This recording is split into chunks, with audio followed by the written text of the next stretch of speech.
Garbine Arratsaldeon programa hasiko dugu, baina gero gurekin geratzera gonbidatuko zaitut, besteak beste zeleko honien gauden, hemen kontzertua izango dugu berehala bitezken atzakian nortze ditudan, Zetak taldetik Pello eta Gorka zemoz mutilak atxaldeon, joteko prest. Gorka Pastor eta Pello Reparaz disko atzo aurkeztuta kafe antzokian, eta gaur ahora datoz, eta berehala joko digute euren lan berriko bi kantu elkarrizketere izango dugu, agurtzan eren bisita bebai, beraz gonbidapena egin gurekin geratzeko hurrengo orduan.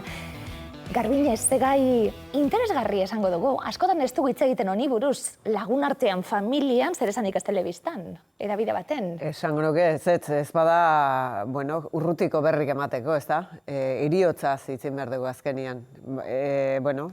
Esan berrek ez dago tabu bat dala, ez da? Bazuk ondo esan dezun bezala, eta ez telebistan bakarri, lagun artean, edo noiz hitz egiten dugu, baten bat gaixotzen denean, edo etxean baten bat hiltzen denean, baina hala eta guztize, askatasuna handirik gabe, seguraski, ezta? Eta, horratzean gauza asko daudelako, besteak beste erlijioa, ez? Erlijioak heriotza ulertzeko modu jakin bat ezartzen digu, eta hori eta ez beste ezer, hori da eta kitxo, ezta? Eta pixkanaka sinesmena galtzen jungean neurrin, zer egin dugu? Iskin egin, pixka bat baztertu edo egongo espalitz bezala portatu edo... Bai, agian izango da mekanismo bat geuretzat bai, ez begiratu ez dugunari nahi, ez begiratu hori askotan egiten dugu, gauza askorekin bai, eta eriotzarekin bai. Ez dut pentsatuko honetan, baina egin beharko genuke ariketa hori gizarte moduen, eta lagun artien eta bar, hau bai guztia iritsiko zaigulako oso topiko da, baina benetako da. Bai, nei hortan tristen naite zait gaur egun jarrita dagon moda, ez da, batez ere gaztei eta zer transmititzen zaie, heriotza ipuin bat balitz bezala, ez da? Hor dauzkau Halloween da, ze bihurtu dien azkenean, lerro konsumistak bihurtu dira, ez da? Ipuina da azkenean, eta pelikulak egiteko aitzaki ematen digu, eta Transilvania, eta monstruo maitagarriak sortzen ditugu, eta bar, ez da? Baina horrekin ekiditen duguna da, benetan hortaz hitz egitea, ez da? Eta zientziari begira jartzen bagara, zientziak ere antzeko zerbait egiten du. Zer egiten du zientziak? Batez ere bizitzari begiratzen dio, eta heriotzaren inguruko ze horiek ekidin, edo bestela esan da, bizitza betikotzeko lerroai heltzen dio, ezta? Eta hor jartzen ditu alegin guztiak. Baina, hala eta guztize, badia ikerketa. Gaur hitz egingo dugu, Garbina ikusten egon dalako ikerketa ezberdinak, neurozientziari buruz hitz egingo dugu, zer sentitzen dan, zer sentitzen dugun, ez dakigu, bizi arte, baina bitu bizi arte. Hiltzeko momentu bizi arte. Zer sentitzen dan, hiltzen ari garen momentu honetan eta badaude ikerketak horri buruz. Bai, batez ere bi aipatuko ditut. Batek esplikatzen du heriotza klinikoa gertatzen danetik garuna hiltzen dan arteko tartea. Heriotza klinikoa da azken hatxa ematea, ez da? Bihotza gelditu eta birikak gelditzen direnean, heriotza klinikoa gertatzen da. Osasunaren munduko erakundeak dio heriotza dela garuneko jarduna erabat gelditzen danean eta atzera bueltaik ez dunean, ez da? Beraz, bi heriotza horiek ez dira momentu berian gertatzen. Eta ara nola ikerketek frogatu duten heriotza klinikoaren eta bestearen artean kasik 10 minutu pasatzen direla, ez da? Orduen azken arnasa hori, azken atxa esaten duguna, hartzen dugu, etzaigu aizerik sartzen, biriketara oxigenorik eta bar, eta orduan barruan daukaguna, gastatzen doa, ez talako barrizten, eta hor neuronak eta itzaltzen hasten dira, garuna itzali arte guztiz, 10 minutu, eta ikertu egin dute 10 minutu horietan zer sentitzen den. Zer sentitzen duten, baino, nik uste kasu honetan egiten dutena da, pixka bat deskribatu fisikoki gertatzen diren gauzak, ez da? Zer sentitzen da, seguraski... Ezin da jakin bez. Ezin da jakin, ez da? Eta esan behar dugu, ez dutela ere heriotza esplikatzen, heriotzaren mugara heltzen diren hoien puntuak esplikatzen dituzte, ez da? Eta zer diote, zuk ondo esan dezun bezala, lehenbiziko 20 segundu horietan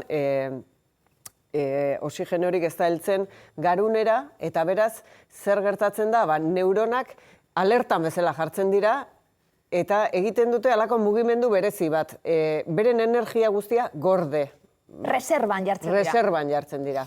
Eta hor pasatzen dira, 5 minutu, gutxi gora bera, 5 minutu arteko tarte hortan, geldik daude. Aurrezten ari dira. Eta aurrezten ari dira, baina bizi da, oraindik garunak, naiz eta makinek esango diguten encefalograma laua gertatu dela, alegia hil garela, baina ez da, benetan gertatu alakorik.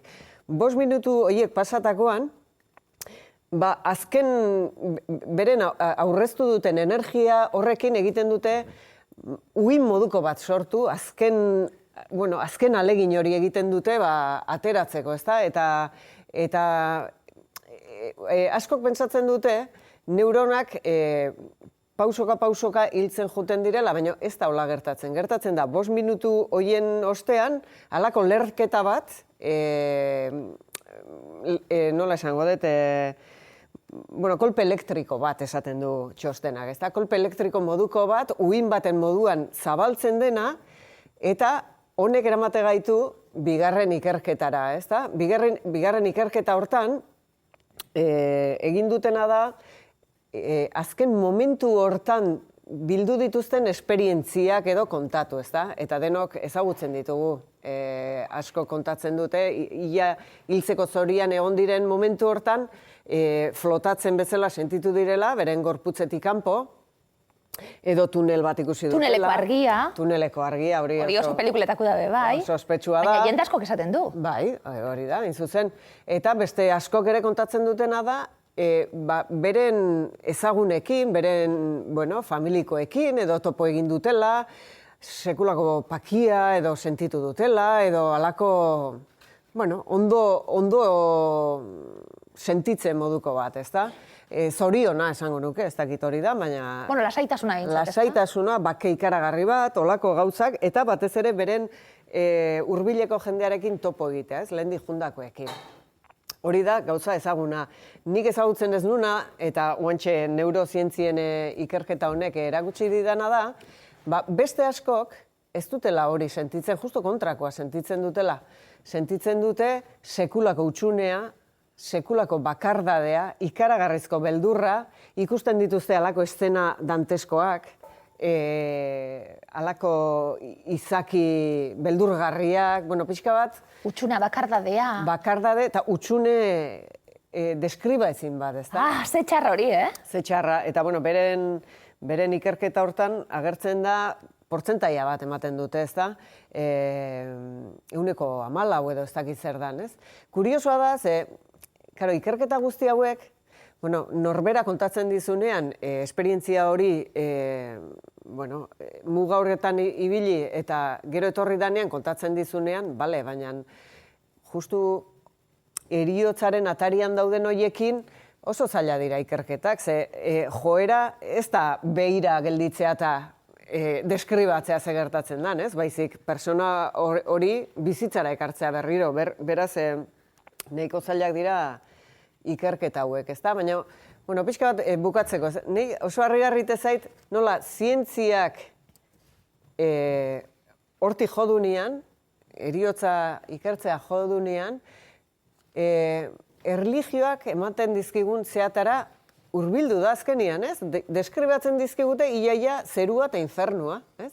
Zerua, alegia zorion ikaragarri bat, zure jende maitatuakin elkartzea eta bat, eta beste batzu kontrakoa, infernu bat, ez? Orduan, horrek oso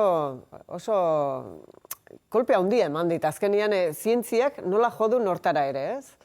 Baina, esan beharra dago, azkenian ez dagoela heriotza esplikatzerik, hau ez da heriotza esplikatzea. Ikerketak egiteko ondo ulertu badut, esan dakue, baten bate honelako, kirofanotik eta gertzen dienak, eta erdi hiltzeko dauzen inpuntu horretan ez da, eta gero berpizti lortzen dutenak, esaten duten argitasun hori eta bar, hau eragindako egoera bat izen da, drogekin eta eragindakoa, azken muturreraino eramatie, eta gero neurtu ze gertatzen den, ez da?